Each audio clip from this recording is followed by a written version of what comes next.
Менің атым Айжарқан. Бүгін бізде тәжірибе жасайтын боламыз. Ол үшін бізге ас соусы керек, сосын сірке суы керек. Ас соусын менің анам тамақтарға пайдаланады. Сірке суын шаққанда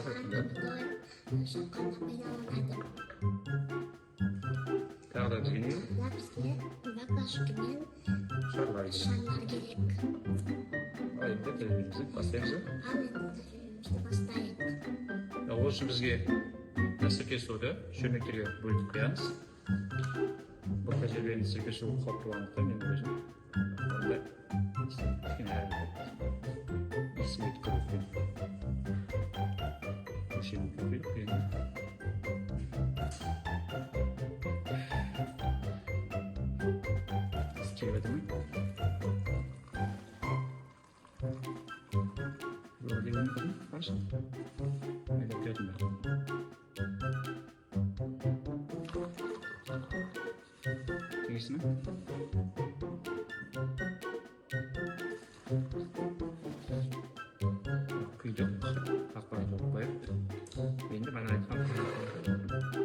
шарлардың ішіне мына ас соусын салатын боламыз. Шардың ұрттары болғандықтан мынандай уорнгтон тұмсығын пайдаланамыз. Бері қарай ас соусын саламыз.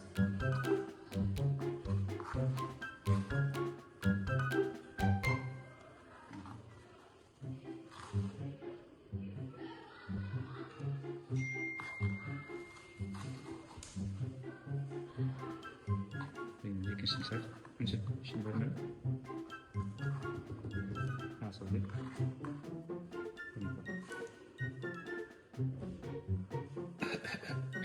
İstedim. Nasıl olsun? Benim büyükmesini sağlasın.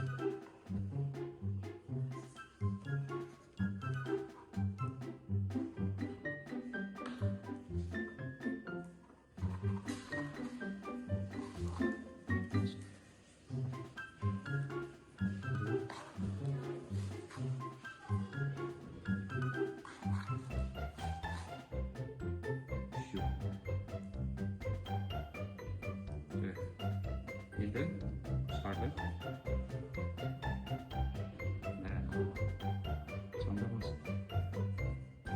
сондырғышта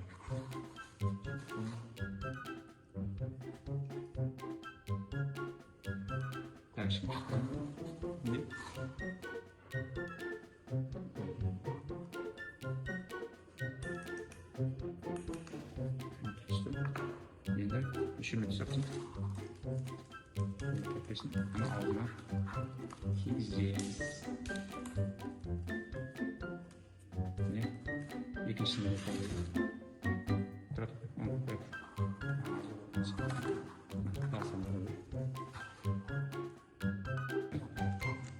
Şimdinin ağzına kizdik de koyacaksın. Aynı tecrübemizi Arkadaşlar жалғастырамыз, яғни шардың ішіндегі ас соусын сірке судың ішіне саламыз. Екіншісін салып қызым. Шарды көтерттік.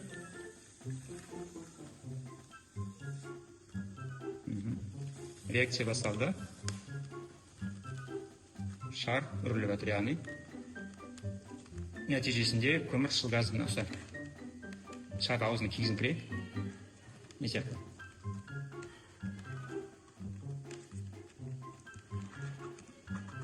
Reaksiya басталды, яғни көмірші газы бөлініп жатыр. Шайқап жіберіп әрі қарай жақсы жүру үшін. Көрдіңіздер ме? Реакциямыз жүзеге асты. Дұрыс. Нәтижесінде тұнба түзіледі, тұнбаның түсі көріп тұрғандарыңыздар қандай, қызым? Жақсы түсті, айран сияқты. Енді кішкене газ аузына кетіп жатқан сияқты.